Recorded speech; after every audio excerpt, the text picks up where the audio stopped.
Dito isto, irmãos, abra sua Bíblia em Hebreus capítulo 1. Dentro da teologia sistemática, nós temos a cristologia, que é a doutrina que fala sobre, ensina a respeito da pessoa, da obra, da vida e do ministério do Senhor Jesus Cristo. E dentro dessa série de mensagens, explorando todos os aspectos da teologia sistemática, nós vamos falar sobre um aspecto da cristologia que diz respeito à superioridade de Cristo em relação a todas as demais coisas que existem e que foram criadas, e que assim mostra a sua singularidade como o próprio Deus encarnado. Eu não sei se você tem ouvido alguma coisa do tipo, tal coisa é boa, mas a outra é melhor, é superior, é mais excelente. O que nós vamos falar agora é da excelência das excelências, ou seja, do próprio Senhor Jesus Cristo. E esse capítulo é um capítulo que introduz bem essa temática, e eu gostaria então de expô-lo aí todo o capítulo 1 de Hebreus, e vamos também considerar outros textos de apoio para que você entenda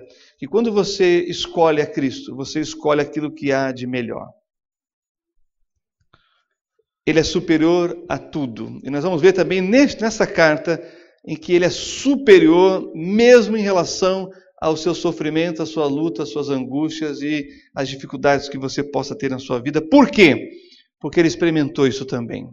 Mas no ápice, ele então pode te entender e ele pode te socorrer.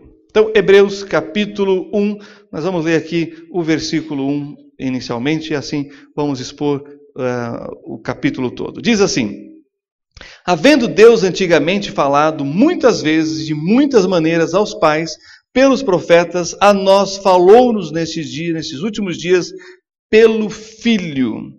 E é interessante porque geralmente os escritores das epístolas, eles fazem um epílogo, uma introdução, e aqui não. Parece que o escritor ele quer logo de cara já dizer algumas coisas importantes, e ele está dizendo, olha, Deus tem falado. Através da história, Deus tem falado. E ele continua falando, e aqui nós temos a Bíblia, as Sagradas Escrituras, que expõem esta fala de Deus. E aqui eu quero fazer um parênteses muito interessante. Quando você olha para o livro de Gênesis, Deus levou apenas 2 capítulos para falar de toda a criação. E os demais capítulos ele vai falar do seu relacionamento com o homem. De uma forma geral, os capítulos 3, que fala da queda, o capítulo 4 do primeiro homicídio, o capítulo 5, vai seguindo até o relacionamento de Deus com Noé e a sua família. E lá no finalzinho do capítulo 11, Deus começa a trabalhar com uma nação, a nação de Israel. Chamando Abraão, Isaac e Jacó, os 12 filhos, e assim você tem Deus trabalhando com uma família. Perceberam? Deus, apenas em 2 capítulos, fala de toda essa grandiosidade que é o mundo, que é a Terra, os planetas, o universo. E que para nós é tão grandioso, para Deus, em 2 capítulos, ele já resolve a situação. Porém, na relação dele comigo e com você, só expressando ali o testemunho das famílias com quem ele trabalhou, em especial a família de Abraão, Isaac e Jacó, 48 capítulos. O que isso quer dizer? Que Deus continua falando com a gente. Deus continua falando com você. Tudo que ele criou tem um alvo, a sua própria glória, e nós somos a coroa da criação. Voltando aqui para o versículo 1, diz assim, muitas vezes e de muitas maneiras. Deus tem falado através das leis que ele estabeleceu para a humanidade. E não é sem propósito isso. Quando nós vemos ali no dilúvio, depois que Deus então, depois de matar, como juízo divino, e olha a seriedade que é isso aqui, toda a humanidade, sobrando apenas 8 almas, ele estabelece o governo humano, e ele então dá autoridade ao homem para que o próprio homem venha inibir a maldade, a iniquidade e a proliferação do mal. Leis são estabelecidas ali que são chamadas de leis universais, leis que existem em todas as constituições do mundo. Em todas as civilizações de todas as épocas nós encontramos essas leis. Nós sabemos, e vocês têm acesso às leis de Hammurabi, eu tive que pesquisá-la uma vez que eu estava no meu mestrado na USP, trabalhando uma questão que foi estabelecida no livro de Gênesis, e é interessante, né? Aquilo que está lá no Código de Hammurabi, Deus já tinha estabelecido há muito tempo atrás. Mas vai se aperfeiçoando de acordo com cada civilização, cada cultura, e essas leis continuam valendo para dar aquilo que nós chamamos de uma possível convivência entre os homens. Leis sociais que dirigem, estabelecem a paz, a harmonia e as medidas das civilizações. Tá certo? Também Deus tem falado através de instituições, como o casamento. É impressionante isso, é uma luta contra a questão do casamento, mas as pessoas continuam se casando. Não precisam. Essa que é a verdade. Quando olhamos para o mundo, não precisa. Aliás, você pode fazer até contrato. Mas não, tem pessoas hoje em todas as culturas se casando. Também através das cerimônias. Nós temos aí vários tipos de cerimônias, de rito de passagens. Né? Na questão da infância, na adolescência e outras cerimônias que nós encontramos. Bom, Deus também falou através dos juízes, Deus falou através dos reis e Deus falou por último e através sempre dos profetas. É isso que esse texto está dizendo. Deus tem falado aos pais, os patriarcas, pelos profetas, porém, olha só, aos pais e pelos profetas, ou seja, os antepassados, porém, falou-nos nesses últimos dias pelo Filho. E aqui então é algo importante, porque quando Jesus diz, eu sou o caminho, a verdade e a vida, e ninguém vem, olha que interessante isso aqui, ninguém vem ao Pai senão por mim. É a fala do Senhor Jesus. Ele vai dizer também assim, se conhecereis a verdade vos libertará. João 8,32, e aí ele diz no versículo 36, se o Filho, porém, vos libertar, verdadeiramente sereis livres. Olha que interessante. Ele está dizendo aqui nessa passagem de João 8 que ele é a verdade. A verdade não é um conceito subjetivo ou abstrato. A verdade é uma revelação de Deus daquilo que é. E tem a sua consumação e a sua materialização na pessoa bendita do seu próprio Filho, Jesus Cristo.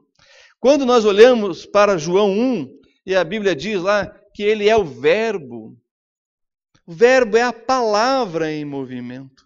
Ele toma então, na sua encarnação, ele toma para si esse movimento da palavra de Deus, que foi dito pelos profetas, pela lei, pelas instituições, pelas cerimônias, mas que tem a sua consumação máxima na pessoa bendita do Senhor Jesus Cristo. Isso quer dizer então que você pode ter nele as respostas, porque ele é a resposta. Ele é a resposta às angústias, ele é a resposta à busca das verdades, e cá entre nós vivemos numa época muito difícil, que nós temos que dizer para as pessoas, olha, a grama é verde e o céu é azul. Porque tem gente que duvida. Aliás, o questionar por questionar virou um modismo. E o pior, as pessoas estão muito bem preparadas para questionar, verdadeiros sofistas. Mas eles não estão atentos para ouvir as respostas. Sabe por quê? Porque as respostas são definitivas e divisoras de águas.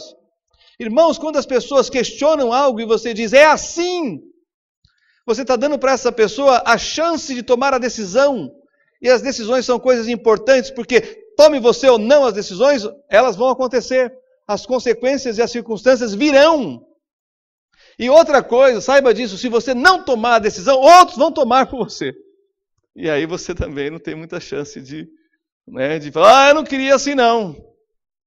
Mas voltando aqui, saiba disso, em Cristo você pode ter as respostas aos maiores questionamentos da vida e da existência humana, em todas as áreas e em todos os saberes. E Ele satisfaz, sabe por quê? Porque Ele criou tudo isso daqui, Ele sabe como funciona. Irmãos, olha para o espaço sideral, um desvio de um grande astro desses e bye bye, planeta Terra, bye bye, civilização, acabou. E nós vamos ver que ele, além do Criador, ele é o mantenedor de todas essas coisas. Eu não sei se vocês sabem, tem um cometa muito grande passando por aí e ele está se desviando em direção à Terra. Viram isso ou não? Já viram isso falar sobre... Ótimo. E aí então ele deu uma desviadinha, ele está vindo em direção à Terra, mas são milhões de quilômetros. Aí o pessoal da NASA falou assim, não se preocupe, nós vamos investir 100 milhões de dólares em pesquisa, mas não é para se preocupar. Ora, se não é para se preocupar, por que investir 100 milhões de dólares em pesquisa nesse baita cometa? Mas Deus tem o controle desse cometa também. E quando você olha para o livro do Apocalipse, de vez em quando, quando você olha para o livro do Apocalipse, lá está escrito que Deus vai mexer nesses cometas e vai desviá-los para a Terra. Se esse cometa cair na Terra, ele vai fazer um buraco do tamanho do estado do Texas. Bom, o Senhor tem controle sobre essas coisas também. Não vai ter controle sobre a sua vida? O texto continua dizendo o seguinte, nesta dispensação é um período de tempo no qual o homem é testado em sua obediência a alguma revelação específica da vontade de Deus.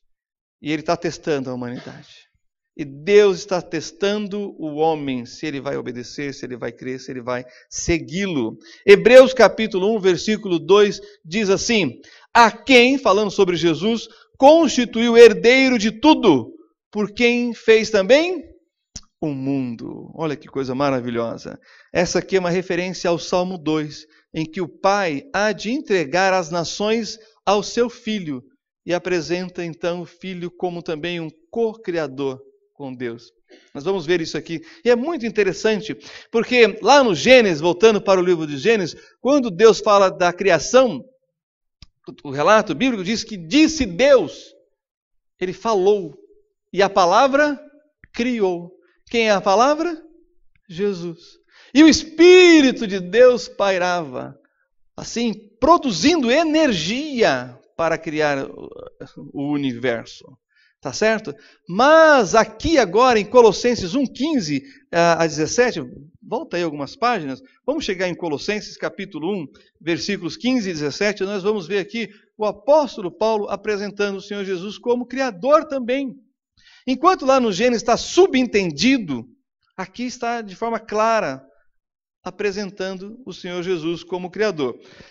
Colossenses capítulo 1, versículos 15 a 17, que diz assim, falando sobre Jesus, o qual é a imagem do Deus invisível, Deus é Espírito, mas Jesus é a materialização do Deus que é Espírito. É por isso que ele diz, quem conhece a mim, vê ao Pai. E continua dizendo, o primogênito de toda a criação. Isso aqui é muito profundo. Da mesma forma que Jesus, no plano eterno redentivo de Deus, já tinha morrido antes da fundação do mundo, ele também é o primeiro da criação. Olha que interessante. Quando Deus diz, façamos o homem, conforme a nossa imagem, segundo a nossa semelhança, ele está olhando para quem? Para Jesus, o primogênito da criação. Não é maravilhoso isso? Aí o texto continua dizendo para a gente, porque nele foram criadas todas as coisas que há nos céus e na terra, visíveis e invisíveis, sejam tronos, sejam dominações, sejam principados, sejam potestades, tudo foi criado por ele e para ele. E ele é antes de todas as coisas, e todas as coisas subsistem por ele. E aí você começa a perceber a superioridade dele em relação a todos os demais que vieram antes dele e que vieram depois dele. Eu desafio você a ler nas biografias desses grandes líderes religiosos. Muitos poucos deles têm ainda os seus túmulos, os seus mausoléus e são visitados. Nós somos o único grupo no mundo que visita um túmulo que está vazio. Porque todos que vieram antes dele, depois dele, morreram. foram sepultados, alguns ainda são venerados, mas nós fazemos uma peregrinação para Jerusalém para visitar um túmulo que não é dele, que era de José de Arimateia, e para ver o que lá dentro? Nada. Por quê? Porque ele está vivo.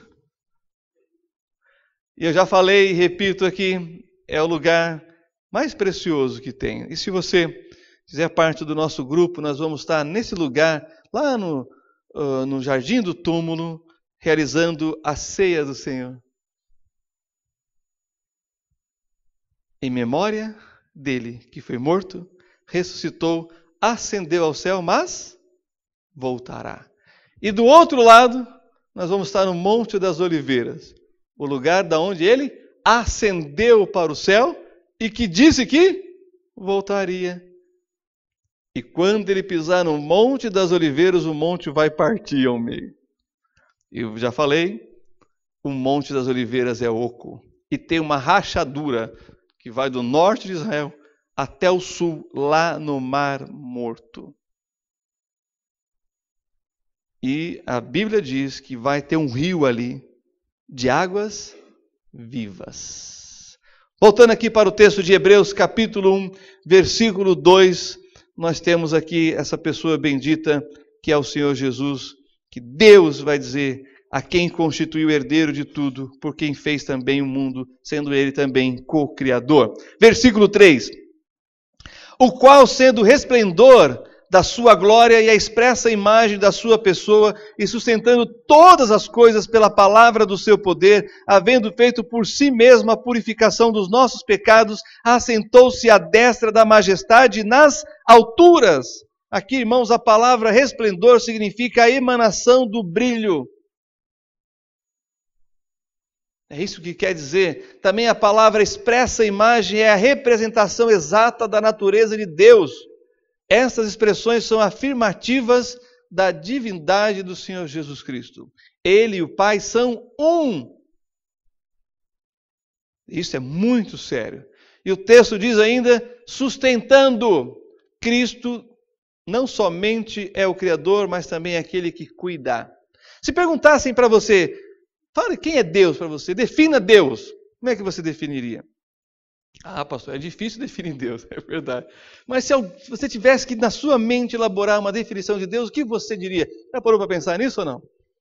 Eu tenho uma aqui que eu carrego comigo. Deus é o Criador e o mantenedor de todas as coisas. Olha só, bem curtinho, e que expressa, na minha opinião, tudo aquilo que nós precisamos saber de quem é Deus. O Criador e o mantenedor de todas as coisas. E lá no texto que nós lemos, das coisas visíveis e das coisas invisíveis.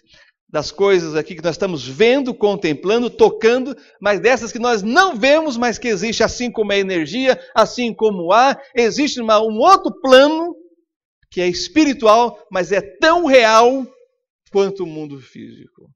Cristo é o Criador e o mantenedor de todas essas coisas. O Pai, o Filho e o Espírito Santo é que criou e que controla e que mantém todas as coisas. E o texto diz que ele assentou-se à destra da majestade. Esta imagem do Messias assentando ao lado, do Pai, revela o caráter completo do seu sacrifício por mim e por você. Olha o que está escrito em Hebreus 10. Acompanhe lá, vire as páginas. Hebreus capítulo 10, versículo 10. E depois nós vamos ler o versículo 12 também. Diz assim, Hebreus 10, 10 e 12. Na qual vontade temos sido santificados pela oblação do corpo de Jesus Cristo, feita uma vez. Versículo 12. Mas este, havendo oferecido para sempre um único sacrifício pelos pecados, está assentado à destra de Deus. Irmãos, imagina, todo dia um cordeirinho a ser sacrificado, 6 horas da manhã, meio-dia, 3 da tarde. Todo ano um bode sacrificado para que o seu sangue cobrisse o pecado. Vem Jesus e arranca o pecado. Porque ele é o Deus encarnado. Ele tem poder para fazer isso. E como posição de honra, ele ocupa o lugar à direita do Pai. O Samuel falou uma coisa aqui interessante, do exercício do crente no culto é levantar e sentar. Vocês sabem por que isso? Porque quando você senta, todos agora estão sentados, você está recebendo. Mas o culto não é só receber. Aliás, o culto é oferecer. Então, quando a gente diz, vamos levantar para... Aí você está levantando para agora não receber, mas para dar. Isso é o culto. Você oferece a Deus e você recebe de Deus. Você não pode vir com mãos vazias para um culto. Você tem que trazer algo e oferecer no altar de Deus. Isso sim é culto. Então você levanta para oferecer algo. Quando você senta, você está recebendo. Por isso nós temos esse exercício espiritual, vamos dizer assim, né, nos cultos. Olha só, o versículo 4 diz, feito tanto mais excelente do que os anjos, quanto herdou o mais excelente nome do que eles. E agora, das coisas criadas, nós vamos ver a superioridade de Cristo. Ele é superior aos anjos. Cuidado, existe um ensino diabólico de que Jesus era apenas um anjo mais evoluído, ou que ele se tornou um arcanjo, ou que ele é o próprio arcanjo. Não. Ele não é criado. Ele é incriado. Ele é superior aos anjos. E nós vamos ver isso nos textos que vêm na sequência. Então, esse Jesus que nós estamos adorando todos os dias, ele é o Senhor de todas as coisas. E ele é superior a tudo que foi criado, seja nas coisas visíveis, quanto às coisas invisíveis. Cristo é superior aos anjos. Olha só o versículo 5. Porque a qual dos anjos disse jamais, tu és meu filho, hoje te gerei. Não disse para ninguém, a não ser para Jesus. E outra vez, eu lhe serei por pai, e ele me será por filho. E aqui, irmãos, isso aqui é poesia. Porque Deus não está falando dele e o filho, ele está falando para a gente entender, porque a linguagem de Deus é muito mais profunda. Ele está usando a linguagem humana só para a gente ter um deslumbre daquilo que é. Então, olha que coisa maravilhosa. Tu és meu filho, hoje te gerei. Isso quer dizer o seguinte, que nós podemos olhar para a nossa prole, para os nossos, e olhar e falar, é isso aqui, é resultado de mim, do meu amor, com a minha esposa, do nosso relacionamento e essas criaturinhas maravilhosas que são os filhos. Dá trabalho, mas vale a pena, não é verdade? E olha só o que Deus está dizendo, e eu lhe serei por pai, e ele me será por filho. Está voltando para uma linguagem totalmente humana, mas para revelar a intimidade que só o pai tem com o filho. Você não diz isso para o filho dos outros, diz? Você não diz isso para os pais dos outros, você diz para o seu. Isso é um negócio tão poderoso, que essa semana, a semana que passou, foi o aniversário do meu pai, eu liguei para ele, e irmãos, ele falou do jeito de uma tia minha, irmã dele. Falei, é um negócio, a família não nega mesmo. Ele é, né, um dos mais velhos, e essa minha tia é uma das mais novas, e ele falou do mesmo jeito, eu ouvi a minha tia falando. E eu pensei assim, nossa, como é poderoso esse negócio de família, de sangue, né? Você fica sem ver o seu parente, sei lá quantos anos, e quando vê, é aquela mesma intimidade, aquele mesmo, né, aquela coisa que não tem explicação. Traga isso agora para o contexto de Deus e Jesus, Deus Pai e Deus Filho. É uma intimidade que só a triunidade tem. Ele está expressando para a gente aqui, olha. Tem um deslumbre do que é isto, mostrando a superioridade dele aos anjos, porque os anjos são criaturas de Deus. Mas igual a ele em essência, só o Filho. Igual, você pode adotar, você pode ser adotado, tem muito amor envolvido, mas de essência, aí, irmãos, é um negócio poderoso da química, da biologia, e aí é um negócio fantástico, porque você pode não gostar do jeito da sua mãe, aí você está lá tão longe, distante dela, aí você encontra um parente, e o parente diz assim, nossa, como você parece com a sua mãe, e às vezes não parece nada fisicamente, puxou o pai, mas o jeito é da mãe, não nega, é algo poderoso, fala de essência aqui, da mesma natureza. Olha só o versículo 6 que diz, e outra vez, quando introduz no mundo o primogênito, diz, e todos os anjos de Deus o adorem. Nós temos anjos poderosos no Apocalipse. E João ficou tão impactado que ele se ajoelha para adorar o anjo. O que o anjo diz? Ei, não faça isso, eu sou teu conservo. Adora a Deus. O único que pode ser adorado é Deus Pai, Deus Filho, Deus Espírito Santo. E aqui, irmãos, anjo não pode ser adorado. Anjo tem a sua função, tem o seu ministério, mas eles não podem ser adorados. Anjos têm o seu poder. Olha só que interessante. Quando Daniel estava orando dias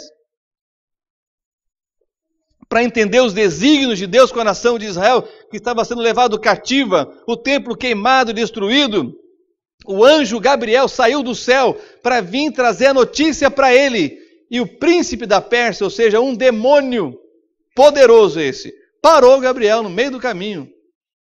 Imagina, às vezes a gente vê os raios relâmpagos aí no céu. Deve ser algum anjo, demônio, não sei.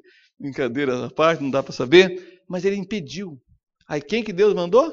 O arcanjo Miguel. Gabriel sozinho não conseguiu. Veio o arcanjo e aí então Gabriel conseguiu chegar até Daniel para levar a mensagem. Há sim potestades celestiais, e os anjos fazem parte disso. Mas acima deles está Jesus Cristo. Porque mesmo que os anjos tenham poder, só Jesus Cristo pode ser adorado como Deus. Olha só o versículo 7. E quanto aos anjos diz, faz os seus anjos espíritos e de seus ministros labaredas de fogo. O que quer dizer isso? Eles são ministros, eles são servos, eles estão para servir. E o versículo 8 diz, mas do Filho diz, ó Deus, o teu trono subsiste pelos séculos dos séculos. Cetro de equidade é o cetro do teu reino.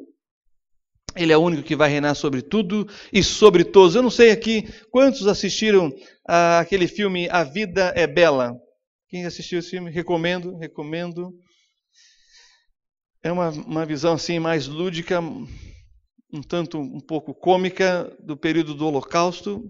A primeira parte do filme é bem interessante, bem engraçada. A segunda parte já fica mais difícil. Porém, tem umas frases nesse filme que é muito interessante. Tem uma em que o Guido vai trabalhar como garçom e o tio dele é um maître nesse hotel, do restaurante desse hotel, e ele vai dizer assim ambos são judeus, e ele vai dizer assim, você como garçom, você vai servir, mas você não é servo das pessoas. E como é que ele explica isso? Ele diz assim, Deus serve o homem, mas não é servo do homem. Tem uma diferença muito grande aqui. Deus pode até nos servir, e Ele faz isso com muito prazer, mas Ele não é nosso servo. Ele está acima de nós. E quando Ele faz isso, só aumenta a nossa gratidão, só aumenta o nosso amor pelo que Ele é, pelo que Ele já fez, pelo que Ele está fazendo e ainda pelo que Ele vai fazer. Versículo 9, para completar e finalizar essa parte, diz, amaste a justiça e odiaste a iniquidade, por isso Deus, o teu Deus, te ungiu com óleo de alegria, mais do que os teus companheiros. Os anjos têm o seu lugar, mas Cristo está acima. E quando diz aqui Deus, o teu Deus, é a mesma expressão que nós encontramos no Salmo 45. Porque Deus, o teu Deus, Deus de Deus, o Pai falando com o Filho falando com o Pai, ambos ali ter uma relação para atuar na história da redenção da humanidade. O Pai amou, mas o Filho se entregou.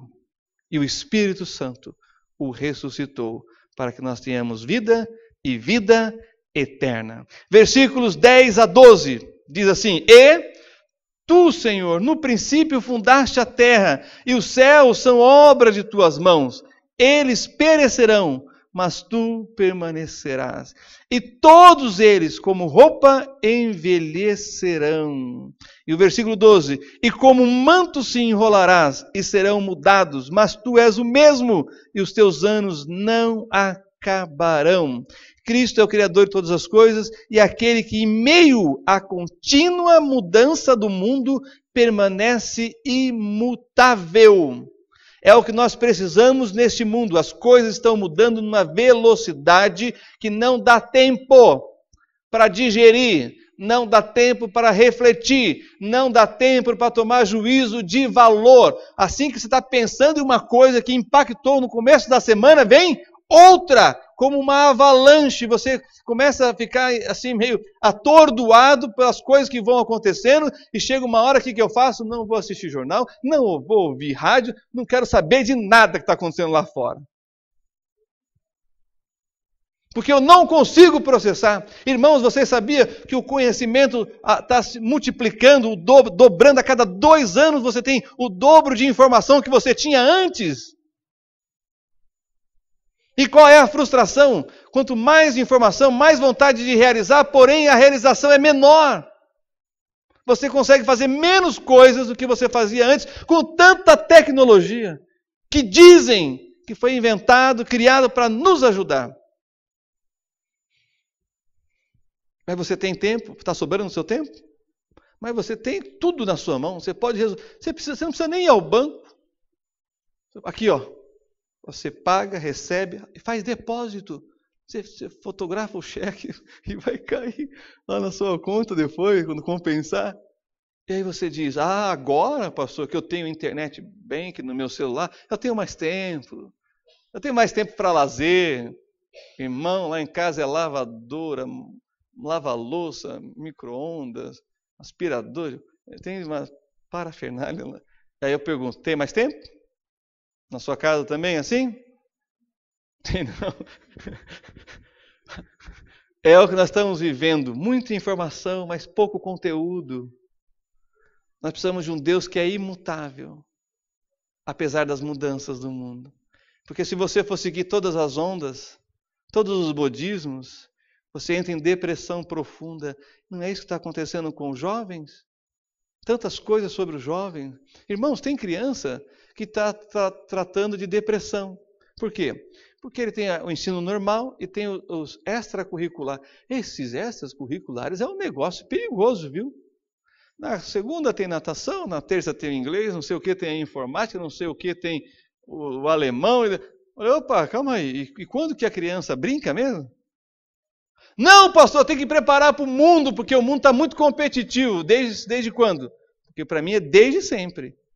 Mas quem não tiver, olha só, inteligência emocional, não fica, não consegue emprego.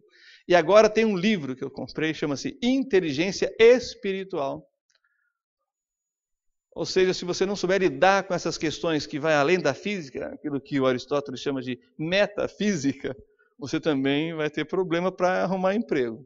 Não é fácil isso daqui. Não é brincadeira o tempo que nós estamos vivendo. Mas se você tem um Deus que é imutável, que isso não o surpreende, não o pega desprevenido e não o afeta,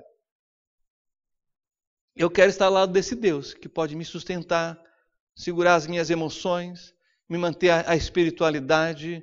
Eu estou lendo um livro que fala que a cada 10 jovens cristãos que entram na faculdade, 4 se afastam do Senhor. Por quê? Uma enxurrada de informações que vem trazendo para eles uma nova concepção de imaginação, de imaginar o mundo, enquanto que a única imagem que nós devemos ter, que realmente nos sustenta em tudo, é a imagem de Deus em nós. Quem é Deus para você? Quem é Jesus? É isso que vai te manter firme nas suas convicções, mesmo sendo bombardeados na escola, na faculdade. A sua fé não será roubada se você olhar para esse Jesus, que é superior a tudo e a todos, e que não muda. Ele permanece o mesmo. Imagina se o seu pai mudasse com você a cada momento. A insegurança que isso não ia gerar na sua consciência, no seu caráter. Você seria uma pessoa muito insegura, porque você não saberia quais são os parâmetros, quais são os padrões exigidos, quais são as regras parlamentares, como se comportar. Tem pessoas que dizem assim, esse fulano é bipolar, agora já tem com 4, 5, 6 personalidades, num só. Quem aguenta uma pessoa assim? Mas Deus te dá estabilidade. Em Jesus você tem aquele que é imutável. Você pode confiar. Nele você pode confiar. E para finalizar, os versículos 13 a 14 diz: E a qual dos anjos disse jamais, assenta-te à minha destra, até que ponha a teus inimigos por escabelos de teus pés? Não são, porventura, todos eles espíritos ministradores enviados para servir a favor daqueles que hão de herdar a salvação? Olha que interessante. Os anjos trabalham para herdarmos a salvação. Mas quem nos salva? Jesus. Anjo não salva. Pastor não salva. Igreja não salva. Quem salva é Jesus Cristo. E as diferenças entre Jesus e os anjos. Ele é o unigênito. Os anjos, todos eles são espíritos ministradores.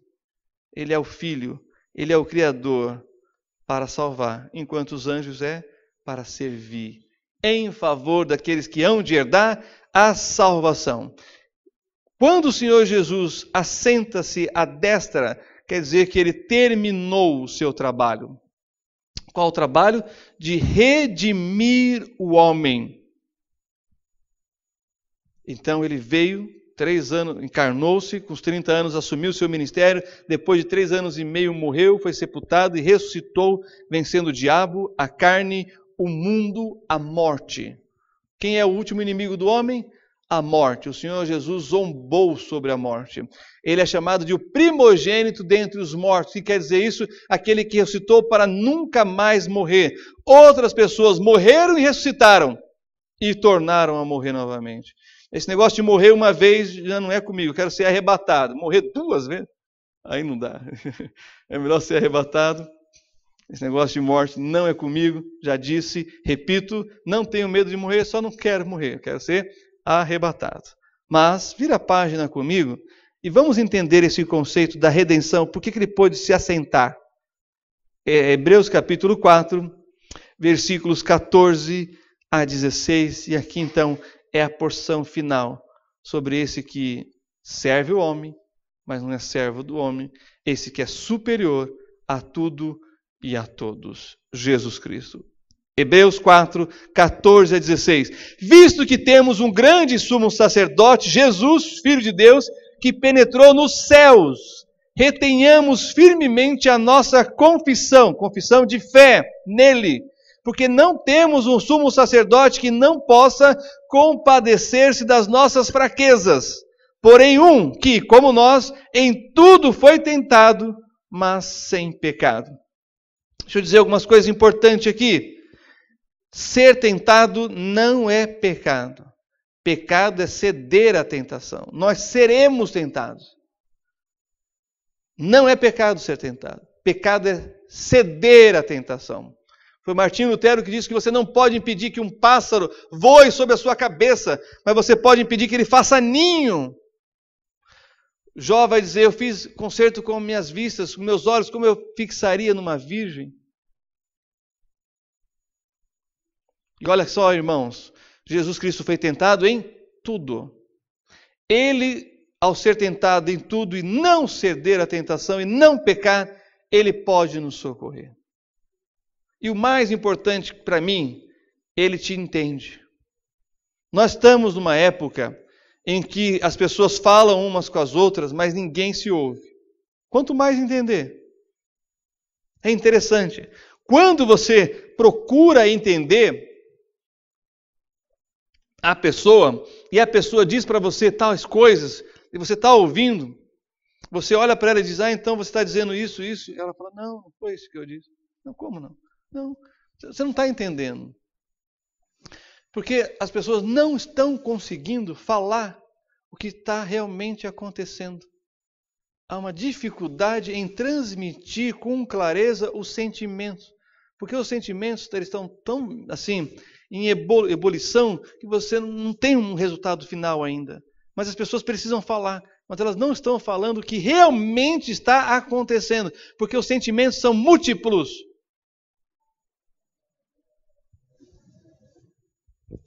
E aí você então ouve a pessoa e diz, deixa eu ver se eu entendi. É isso? Não. Então, de novo. E a pessoa vai tentar explicar o que ela está sentindo. As pessoas estão com dificuldade de dizer o que elas realmente estão sentindo. Mesmo que elas se esforcem para fazer isso, a outra pessoa também está com tantos outros sentimentos que muitas vezes ela não consegue entender. Mas Jesus te entende. Você pode chorar diante dele que ele não vai te condenar. Mas é interessante, você chora na frente de uma pessoa, o que a pessoa diz para você? Não chora não, vai passar.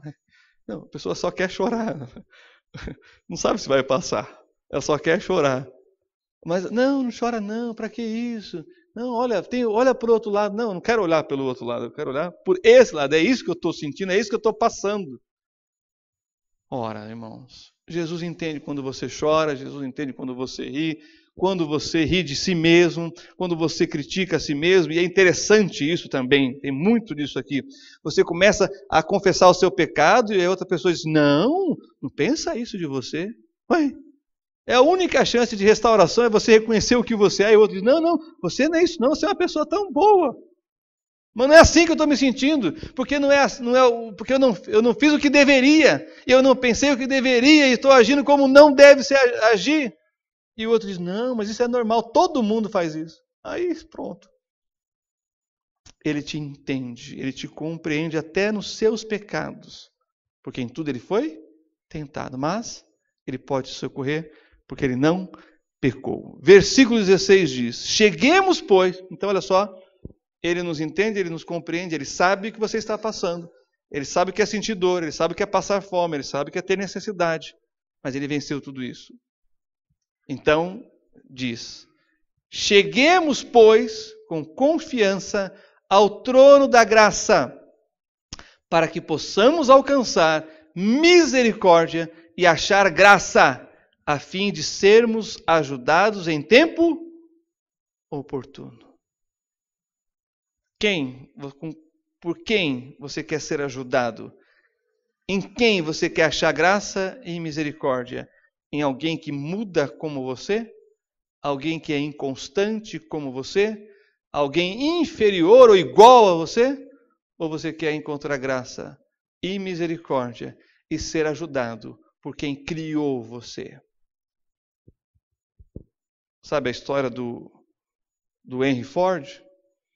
Ele estava atravessando uma estrada nos Estados Unidos e ele viu um dos carros dele parado no meio da estrada. Eu sempre gosto dessa ilustração porque ela é bem clara. Ele viu um dos carros dele parado na estrada e ele parou na frente e veio ajudar. E os homens são muito interessantes, porque dá um problema no carro, o homem para e ele faz o quê? Levanta o capô e a mulher fica dentro do carro. Aí ele olha e a mulher diz assim, e aí, você achou o problema? E o que ele diz? Não tem a menor ideia do que está acontecendo. Tirando os irmãos mecânicos, quem sabe? Nós temos o irmão Wilson aqui, que eu falei, Wilson, esse barulho aqui, o que é? Liguei o carro, é tal coisa. Ah, tá bom. Aí no outro dia eu levei no mecânico, tá com esse barulho aqui, o que é isso aqui? Ah, é tal coisa. Ele trocou. Só de ouvir o mecânico. Está lidando com isso. O Henry Ford parou, o homem com o capô levantado, o carro sem funcionar, o Henry Ford chegou, outro homem, é comum também. É impressionante, você para, o carro levanta o capô, outros homens aparecem. E olha, faz a mesma coisa. Você, e aí? Você sabe o que é? Liga lá. Não sei não. O Henry Ford parou. Falou assim, liga lá. Ah, tá bom. Mexeu aqui, mexeu ali, todo mundo ali assistindo a cena, né? A mulher já saiu do carro, né? O homem está ali. Volta lá, dá a partida. Deu a partida do carro, o quê? Funcionou. Aí o outro homem fica deslumbrado. Nossa, como? O que era? Ah, era tal coisa. E como é que você sabe? Ele, prazer, eu sou Henry Ford. Eu construí esse carro. Eu imaginei esse carro. Eu projetei. Eu desenhei. Eu desenhei as peças. Eu mandei fazer as peças. Eu juntei tudo isso daí. De quem nós precisamos? De quem nos fez. Que nos conhece. E sabe como essa máquina, inclusive essa daqui, a mente, funciona. E se ele é superior a tudo e a todos, é com ele que você deve andar. Porque ele te entende lá no mais íntimo. Quando a sua mãe não te entender. E olha que as mães entendem bastante coisa. Mesmo quando ela não te entender, a sua mulher que está tantos anos com você, não te compreender, saiba de uma coisa, Deus te compreende. Feche seus olhos, abaixe sua cabeça, vamos orar. Pai, te louvamos porque o nosso Salvador é o nosso Senhor. Porque Ele também é o nosso Criador. Porque Ele tomou a nossa forma para nos resgatar. E Ele pode nos socorrer em cada momento da nossa vida, seja qualquer situação, de dor, de enfermidade, de tristeza, de angústia, de depressão, seja qual for a situação, o Senhor nos entende. Que possamos te buscar mais, com todo o nosso coração, que possamos nos entregar a Ti, pois o Senhor que nos fez, o Senhor sabe aonde mexer, aonde consertar, o que melhorar, o que corrigir, para a Tua glória e Teu louvor e para a nossa alegria e felicidade. Pedimos que o Senhor nos ajude a depender de Ti mais e mais, porque o Senhor pode. Em nome de Jesus que oramos.